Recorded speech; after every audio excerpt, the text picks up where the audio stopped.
bueno, más bien para hacer una obra de ingeniería civil, ¿sí? Es una condición sine qua non. ¿Saben qué significa sine qua non? ¿Qué significa sine qua non? ¿Eh? No sé. Sine qua non. Se escribe sine qua con Q y N-O-N. Significa algo necesario, indispensable. ¿Ok? Allá los que los llevan su lista de palabras se ponen sine qua non. Y normalmente se pone en mayúscula todo. Sine qua con Q non. O sea, significa, realmente son las palabras de sin la cual no, ¿ok? Sin la cual no. Pero se entiende como, obviamente, como algo necesario o indispensable, ¿ok? Bueno, entonces, estos estudios son necesarios, obviamente, pues para hacer lo que estábamos comentando en la clase pasada, ¿no? Para hacer una obra que atienda las necesidades de la región, las necesidades de la población, las necesidades productivas, las necesidades sociales, y obviamente como de acuerdo a lo que se vaya a realizar, una carretera, una presa, una línea de irrigación, una línea de conducción de electricidad, en fin, un proyecto de agua potable. Entonces hay que hacer un estudio socioeconómico. Hay que hacer estudios socioeconómicos. Como ustedes ya ven, por eso les decía que ya no hay mucho problema. ¿Se acuerdan de dónde vemos la información? ¿Dónde consultamos la información? A ver quién me dice. ¿Cuáles son las fuentes de información que se requieren para un estudio socioeconómico? ¿Cuáles son las principales fuentes de información? A ver quién me dice. Vamos a empezar otra vez por lista. A ver, Uriel. ¿Por ahí, Uriel? Sí, aquí estoy. Bueno. ¿Cuáles son las fuentes de información?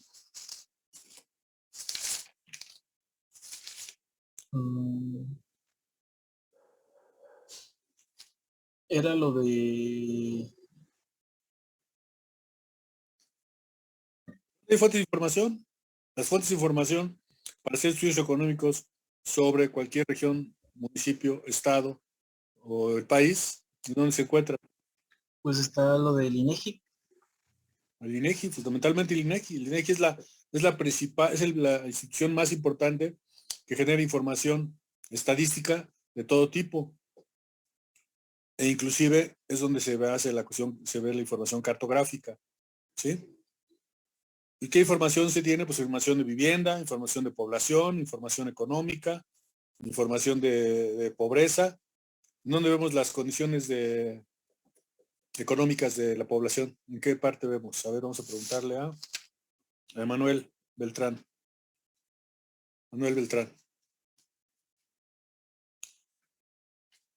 ¿No está Beltrán? No está. Bueno, pues nos vamos pasando lista, ¿no? A ver, entonces Uriel sí está. ¿Profesor, no era la COFESE? ¿Dónde viene lo de la competencia económica? ¿La qué, perdón? La COFESE. ¿La COFESE qué? ¿No es la de donde se ve la de la competencia económica? ¿La pobreza? Competencia económica. No. Ah, ok. Yo soy Beltrán. ¿En censos económicos podría ser? En censos económicos, ¿no? En censos económicos se ve justamente las diferentes empresas que hay, son micros, medianas o grandes empresas, cuántos empleados tienes, más qué productos venden, además. Lo más interesante de todo esto, bueno, más bien lo más preocupante, es que les quiero hacer una tarea. Es una tarea de esto y no me contestan, ¿no? Es la encuesta nacional. Ingreso y gasto, profesor. Exactamente, la encuesta nacional de ingreso y gasto hogar. Esa es la encuesta. Que por cierto les mandé unos artículos para que lo leyeran, para que vean cómo hablan de la ENIG, ¿sí? Seguido hablan de la ENIG, es una información muy importante, ¿sí? Pero la COFESE es una comisión para que haya, para que no haya ¿Monopolios? Empresas monopólicas o empresas que acaparan un mercado. Es decir, son las que haya competencia. Si una empresa, por ejemplo, si Telmex quisiera comprar las empresas de telecomunicaciones, eso lo impide la ley, porque debe haber competencia, ¿sí? Eso es lo que se carga la COFESE. Por ejemplo, en Estados Unidos, les pongo este ejemplo porque es muy importante, siempre se han querido unir Univisión y Televisa. Y entonces el organismo encargado de Estados Unidos de la competencia, no me acuerdo cómo se llama, nunca no lo ha permitido porque dice, porque van a acaparar el mercado de todos los escuchas o todos los televidentes del habla hispana. Entonces no lo permitió, nunca lo han permitido y por lo tanto siguen las dos empresas, ¿sí? Bueno, en México supuestamente igual, cuando Telmex era una empresa monopólica, justamente cuando se hace la ley de telecomunicaciones es para que ya aparezca la Comisión Federal de Competencia Económica para que regule esto, ¿está claro? Entonces es la COFESE usada con eso. Ahora, la COFESE sí te puede dar información, efectivamente, casi todas las instituciones te pueden dar información, pero aquí te va a dar información justamente de eso, ¿no? De ver cuestiones económicas, qué empresas hay, cuáles son las empresas bueno, empresas preponderantes, y más o menos cuál es el volumen de las actividades económicas que hacen cada empresa para ver cómo regula. Entonces sí puede servir para otras cuestiones, pero para estudios económicos prácticamente no sirve, ¿no? O sea, no es útil. ¿Ok? Sí, profesor, gracias. Bueno, entonces, y efectivamente la ENIG, bueno, entonces fundamentalmente las fuentes de información son de INEGI, porque les digo, ¿qué proporciona INEGI? Pues proporciona estudios prácticamente de todo. Y acuérdense que hace encuestas o hace censos. La diferencia de la encuesta es que son muestras y el censo es que es la totalidad, está claro, como los censos de vivienda, de población y vivienda, que se van a todas las casas, ¿ok? Y te da toda la información detallada. También había y tiene toda la cartografía para representar los fenómenos, para señalar, por ejemplo, carreteras, caminos, vías, o sea, toda la información que hay en el territorio nacional la tiene INEGI su cartografía. ¿Sí? Y ahí pueden sacar la información en forma gráfica directa. Bueno, obviamente también, a ver, ¿en qué otros lugares se puede obtener información importante? A ver, ¿qué me dice? Aparte de INEGI. INEGI. Pues en Cedesol. Nada más en Cedesol. Pregunto, nada más en Cedesol. Sí, en Cedesol, pero nada más en Cedesol. No, pues en todas las instituciones de gobierno. Exactamente, en todas las instituciones de gobierno puedo obtener información. Nada más que la diferencia, fíjense, aquí es importante que lo que les voy a decir. La diferencia es que luego las instituciones de gobierno, por ejemplo, la Secretaría de Comunicaciones y Transportes, Pemex, Energía, o sea, todas las secretarías dan su información, pero esto no es una información totalmente avalada, confiable, ¿está claro? Y la INEGI sí. INEGI tiene unas metodologías y formas de obtener la información que están sustentadas en buenas metodologías para que sea una información lo más precisa que se pueda. Y el problema también es que luego los secretarios, o inclusive también en los gobiernos, los estados se puede sacar información con los informes de gobierno, los presidentes municipales también pueden generar información, ¿está claro? Pero ¿cuál creen ustedes que es el problema? De esa información que se genera de los gobiernos de los estados y los municipios. ¿Cuál cree que sea el problema? A ver, vamos a preguntarle. Beltrán no estuvo, ¿verdad, Beltrán? A poner aquí su falta. A ver, Calderón. Aquí, maestro, ¿me escucha? Sí, Calderón, sí. Yo creo que es que no están tan actualizados los datos. No, porque no es que no estén tan actualizados. Puede ser también que haya problema de la información precisa. Sí, puede ser eso, pero hay un factor más importante. ¿Cuál crees que sea otro factor importante? A ver, Carreto. ¿Está Carreto? Presente. Sí, Carreto. Sí, profe, presente. ¿Por qué crees que la información de los gobernadores, bueno, de los gobiernos, los informes de los gobiernos de los estados, de los municipales, apaguen por ahí el micrófono? ¿Eres tú, Carreto, que tiene el problema? No, profe. Bueno. Lo tengo apagado. Carreto, ok, entonces, a ver, entonces otra vez la pregunta. Sí, dígame. O sea, otras fuentes de información son las secretarías, ¿no? Uh-huh. Les decía yo que ahí hay un problema, pero también se da con los informes que dan los gobernadores o la información que recaban en los gobiernos de los estados o los municipios. Entonces yo pregunté cuál cree usted sea el problema de esa información y dijo alguien, creo que Calderón, ¿no? Dijo, bueno, pues que no están actualizados los datos, puede ser es una razón. Pero ¿cuál es la más importante? ¿Ustedes creen que los datos no sean realmente los reales? Carreto. A ver. Bueno, yo creo que se debe o de que no sean los reales. siento que es más para beneficio de ellos, por así decirlo, para que ellos puedan manipular la Sí, información. efectivamente, que dan los datos a conveniencia para que se vean favorecido su gobierno, ¿no? Exacto, Inventan datos o los exageran, los manipulan los datos, ¿sí? Y bien, correcto. algo muy importante. Hay veces que llega un gobierno nuevo y le dice a un área de, digamos, de desarrollo o a una dependencia, le dice, hazme un informe de cómo están las condiciones actuales, pero ponme los datos más negativos, ¿está claro? Para que cuando ya les su informe, ya vean la realidad, pues esos datos negativos, que realmente no eran tan negativos, después los va a sacar a la luz, como si él lo hubiera hecho, ¿no? ¿Está claro? O sea, manipula la información en todo caso, ¿está claro? Bueno, entonces eso es muy importante que ustedes lo consideren para estudios económicos, que las fuentes de información a veces no son confiables. Pero de su caso, cuando no hay una información que no la tenga INEGI, porque INEGI también tiene problemas para datos muy, digamos, locales, ¿no? De municipio, no tiene esos datos a nivel local. Entonces, cuando sacan esta información, bueno, lo que les dé la información, nada más hay que poner la fuente consultada. Siempre que pongan información, tienen que poner la fuente, ¿está claro? Siempre la fuente consultada, porque esa es su base para un buen trabajo. ¿Sí? Y obviamente pueden encontrarse ustedes información que está, digamos, dispara entre una dependencia y otra, y entonces ahí hay una cosa muy importante. O que ustedes requieran información y no se las quieran dar, ¿qué es lo que pueden hacer? ¿Qué es lo que pueden hacer?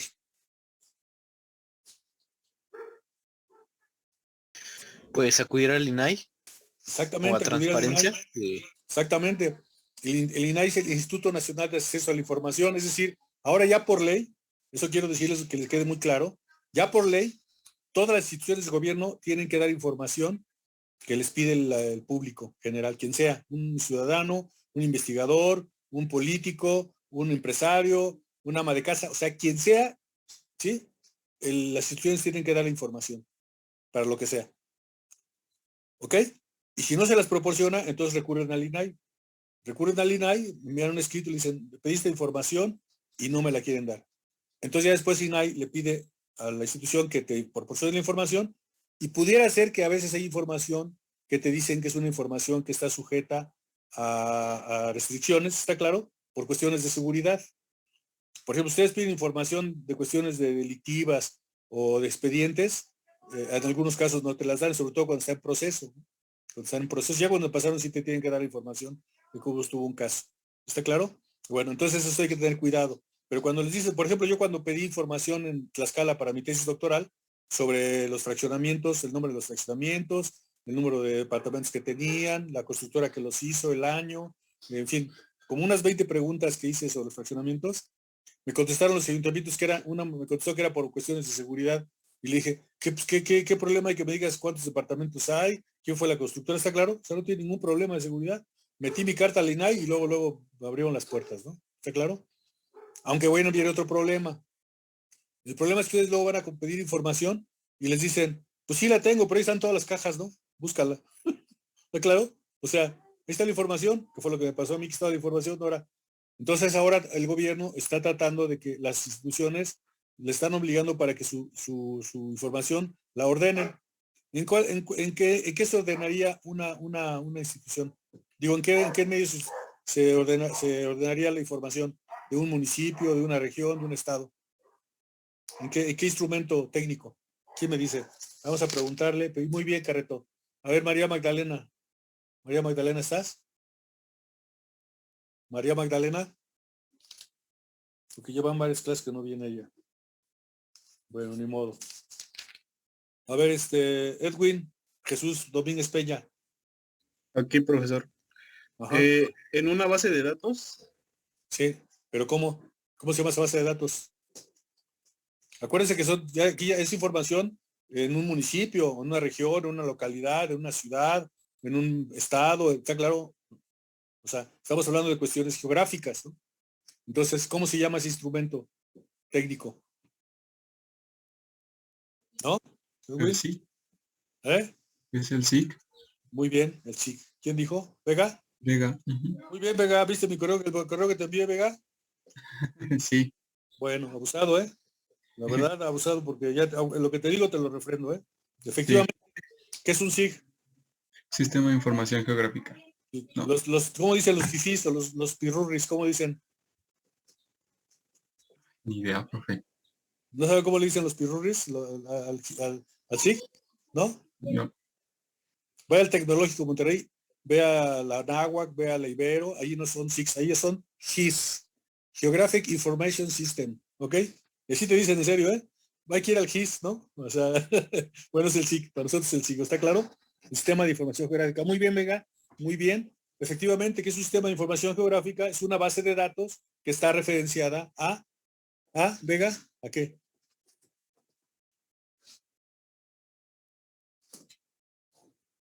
Es una base de datos referenciada a qué, Vega?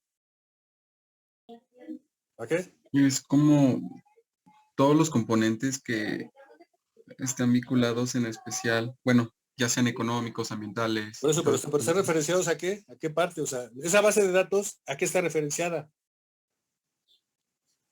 ¿A un mapa? Exactamente, a los mapas, están mapas. O sea, cuando ustedes ven una información, por ejemplo, con lo de la pandemia, no sé si les comenté, que estaban dando los datos con colores, ¿no? Del tantos a tantos en los estados, ponen un color, luego otro color. ¿Qué les dije yo? Saben que hagan un solo color y pongan intensidades. Entonces, digamos, la ventaja de los sistemas de información geográfica. Que tú ves un mapa, ¿está claro? Por ejemplo, ves población en un mapa y te dice que, haz de cuenta que lo ponen en verde. Entonces, lo más verde oscuro es que hay más población y lo más claro se va bajando. Entonces, ahí te das cuenta realmente cómo está la constitución de la población, sin necesariamente ver datos, ¿está claro? Aunque por acá vas a tener los rangos, ¿no? Que en una tablita que te va a decir el colorcito, su simbología y de cuántos a cuántos. Otro color y de cuántos a cuántos, ¿está claro?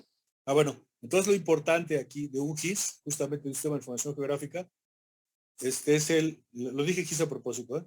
Es justamente la base de datos, se llama georreferenciada, porque además ya los mapas aparecen sistemas, coordenadas geográficas, ¿está claro? No solamente son los mapas así, sino tienen ya sus coordenadas geográficas de latitud y longitudes, ¿está claro? ¿Sí? Inclusive en los mapas de INEGI también aparecen las UTM, las coordenadas UTM. O sea, son coordenadas que son en XY, pero bueno. Entonces, básicamente sería esa, en este punto 6.1, lo más importante, ¿está claro? Y obviamente aquí hay que diferenciar zonas rurales y urbanas y semiurbanas. Acuérdense que les dije yo que eso de hablar zonas rurales, urbanas y suburbanas es relativo, es convencional, ¿está claro? ¿Qué es rural? ¿Qué es suburbana? ¿Y qué es urbana? Eso es un acuerdo que se toma entre los que se dedican a esto a estudiar o el gobierno también establece medidas, ¿no? Entonces acuérdense, les comenté, ¿qué se considera población rural? Las localidades de qué tamaño. Y ahora nos vamos con a ver, Luis Jesús. ¿Estás, Luis Jesús? Sí, ya me había pasado. ¿Ya te pasé? Bueno, ya. Bueno, a ver, Sandra Espinosa, Ortiz Sandra. Lo que pasa es que el que contestó fue Vega, por eso te voy a preguntar. Pero a ver, profe, presente. Sandra, a ver, dime. Creo que había mencionado que la población se considera rural cuando tiene menos de 2.500 habitantes. Muy bien, muy bien. Y la urbana cuando tiene más de 2.500. Eso lo considera. Pero también les dije que Luis Miquel, el padre del desarrollo urbano, consideraba como semiurbana de 2.501 a 15.000. ¿Está claro? Esto nada más para que tengan como referencia. Eso lo hizo un investigador, un científico, ¿está claro? Que lo consideró de 2.501 a 15.000 como semiurbana. O mixta le llamaba, ¿está claro? Y ya urbana de 15.001 en adelante. Y yo quiero decirles que eso es para mí mejor que el que toma INEGI. Porque de 1 a 2.500 son poblados muy pequeños y 2.501 pues apenas empieza, ¿no? A hacer, digamos, prácticamente un cambio hasta 15.000. Y yo creo que sí sería considerable, digamos, sería necesario considerarlo como mixto. ¿Ok? Entonces, bueno, pero el problema es que INEGI, como es el que tiene el control, pues no te da los datos, ¿no? No te da los datos de la semiurbana y tienes que investigarlos por otros medios, ¿no? Entonces, por eso, ahí hay que a veces adoptarse a lo que da INEGI, ¿no? Es uno de los problemas. ¿Ok? Pero que quede claro, una zona rural se considera de hasta 2.500 habitantes, una zona semiurbana de 2.501 a 15.000 y una zona urbana de 15.001 en adelante. ¿Ok?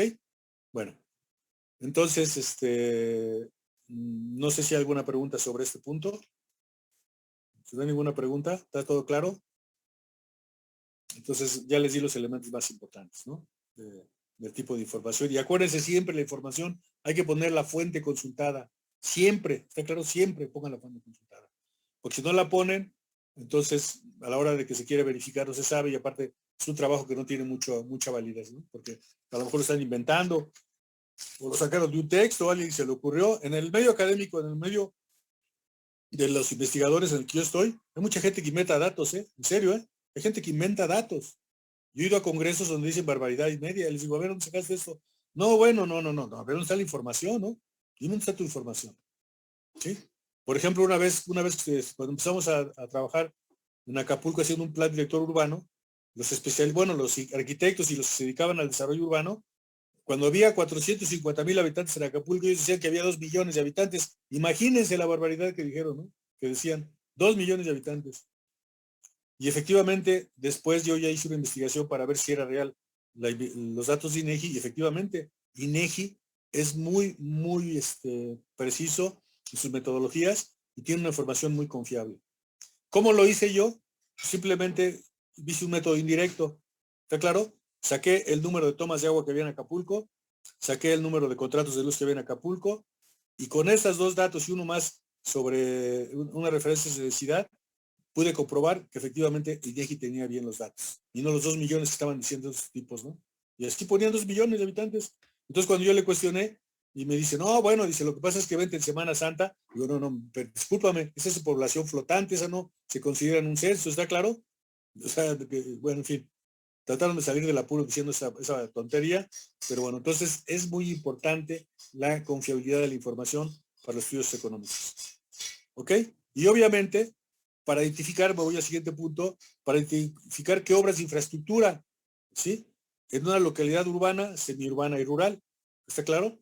Entonces, aquí por eso es importante ya la definición de lo que es rural, semiurbana y rural, porque dependiendo de las condiciones, dependiendo de las necesidades, dependiendo de las actividades económicas, dependiendo de la población, dependiendo de las características físico-geográficas, de la flora, de la fauna, obviamente las necesidades en general, es las obras que se van a realizar.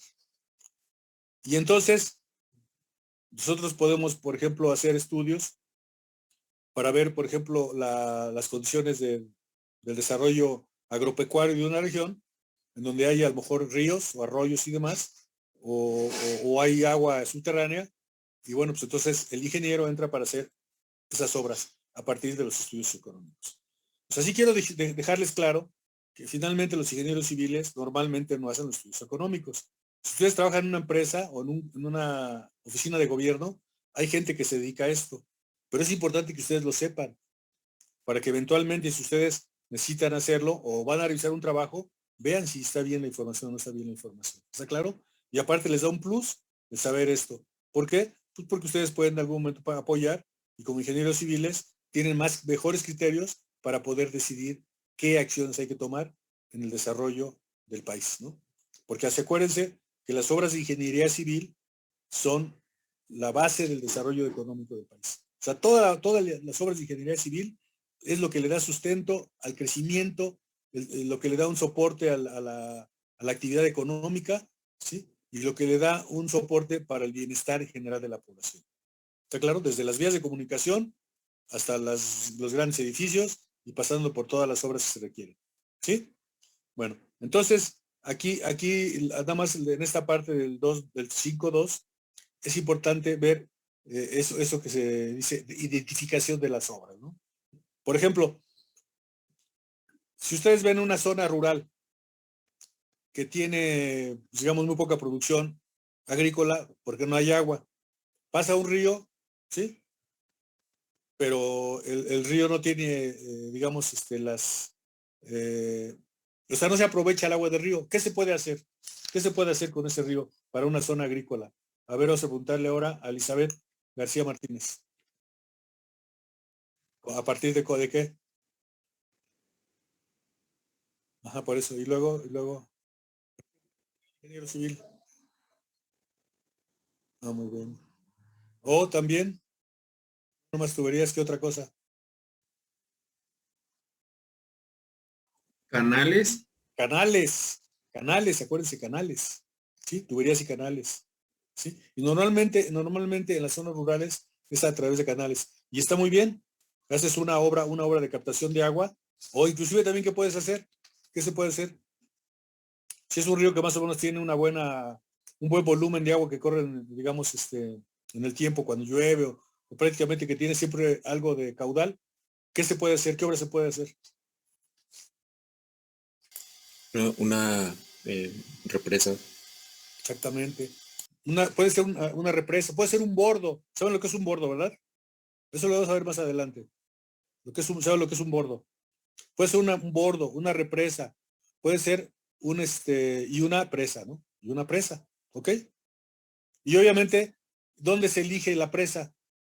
A ver, vamos a preguntarle, esa es una obra ya más interesante, ahorita más contente. Sí estuvo Elizabeth, ¿verdad? Ahora, Humberto, a ver, Humberto. Sí, aquí presente. Pues se elige en la zona más alta. ¿Ah? Se elige en la zona más alta para Pero que este se conduzca por no gravedad. nomás en la zona más alta. No nomás en la zona más alta. A Bueno, ver. principalmente, bueno, donde haya depresiones. Pues, Exactamente, hay que buscar un área para hacerle que, para que quede, ¿cómo se le llama? para una presa. Pero ¿cómo se le llama donde se acumula el agua? Donde queda el agua. Donde está la cortina, ¿cómo se le llama? Donde queda el agua, ¿cómo se le llama? Boquilla. No, No era. ¿Embalse? no. ¿A poco no sabe cómo se le llama? ¿Ninguno? La boquilla es otra cosa, ¿eh? ¿No era el vaso? El vaso de la presa, acuérdense, abusados, ¿ok? Es el vaso de la presa. Y entonces efectivamente, ahí hay que hacer un estudio de tipo, hay que ver qué plano me va a servir ahí para identificar dónde puede quedar el vaso y la cortina. ¿Qué plano? ¿En qué plano cartográfico me sirve? Un topográfico. El topográfico, abusados, el topográfico, ¿está claro? Ahí voy a ver cómo está toda la orografía, ¿sí? Y aparte también voy a ver si yo elijo dónde va a quedar el vaso por la cuestión orográfica, o sea, por la estructura del terreno, ¿no? Aquí puede quedar el vaso. Y más o menos puedo calcular el área que va a cubrir el vaso. ¿Qué otra cosa me puede afectar ahí al decidir el vaso? Que tengo que considerar muy importante. ¿Qué puede ser? La permeabilidad del suelo. Muy bien, una. ¿Qué más? Muy bien, muy bien. ¿Qué más? Muy bien. ¿Qué más? A ver, ¿qué más? Hay otra muy importante. Muy importante. Y casi siempre que se hacen eso, casi siempre hay afectaciones en lo que quiero que me digan. ¿En qué? Que existan, por ejemplo, población cercana, ¿no? Exactamente, Que se por debajo, ¿no? poblados, exactamente poblados. Entonces ustedes cuando hacen el estudio donde va a quedar la presa, pues efectivamente van a ver todo el área que va a cubrir y van a ver qué población hay, entonces hay que reubicarla, ¿sí? Y también se pueden afectar zonas de cultivo, ¿no? Se pueden afectar algunas otras áreas y hay que valorar los costos de indemnización, los costos de cambio, las afectaciones a las viviendas, ¿está claro? Bueno, todo, es un ejemplo nada más de la presa. Pero si voy a hacer una carretera, ¿qué tengo que ver? Pues también, ¿no? Acuérdense que las carreteras se pueden hacer en cualquier tipo de propiedad, pública, privada o social, por interés público, ¿de acuerdo? El artículo 27 le permite al gobierno que haga obras por interés público. ¿Y qué hace? ¿Qué hace cuando va a hacer una obra, carretera, presa, lo que sea, y son áreas de que las ocupan o son propiedad privada? ¿Qué es lo que hace el gobierno? A ver, Jesús Gutiérrez Venegas. Jesús, ¿estás? ¿Jesús? ¿No está Jesús? Bueno, no está Jesús. A ver, ¿qué sigue? Omar Octavio. Llevo muchas faltas ya, Jesús, ¿eh? Sí, profe. Va derechito al paderón. Sí, Octavio. ¿Estás en la clase o no? Sí, profe. ¿Qué es lo que hace el gobierno cuando quiere utilizar áreas que son privadas o áreas comunales o lo que sea? Por el artículo 27 que le permite justamente, hacer uso de eso por interés público, pero ¿qué tiene que hacer para poder usar esas tierras? Pues realiza una expropiación, pero para poder hacer uso de ella hace una indemnización Exactamente, al es una propietario. bueno, por eso es una expropiación en la cual incluye una indemnización al propietario. Está claro, se hace un decreto de expropiación. Se expropian tantos terrenos, ¿sí? Y eso hay que dejarlo bien resuelto. Porque ¿cuáles dije yo que son los principales problemas de las obras de ingeniería civil? Para que retrasan las obras. Precisamente esto, los conflictos sociales por las expropiaciones. Exactamente, porque no se paga, o se paga menos, en fin, o no hay buenos arreglos, ¿está claro? Entonces, Pues por lo general pagan el valor catastral. no, ya no.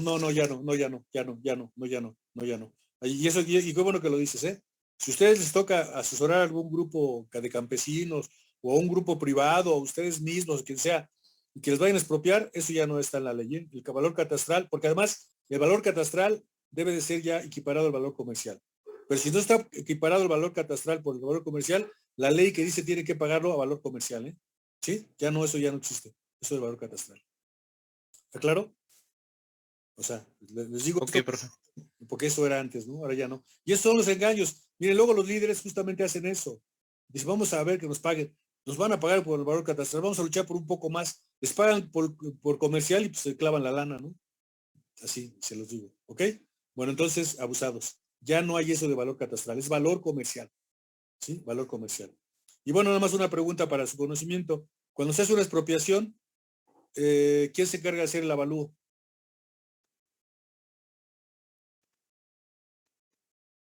¿Quién hace el avalúo? Pregunto. ¿Saben o no? No, profe. ¿Octavio? Bueno, pues es muy bueno. Profe, la verdad no. ¿Octavio? ¿No, Octavio? A ver, Ricardo André.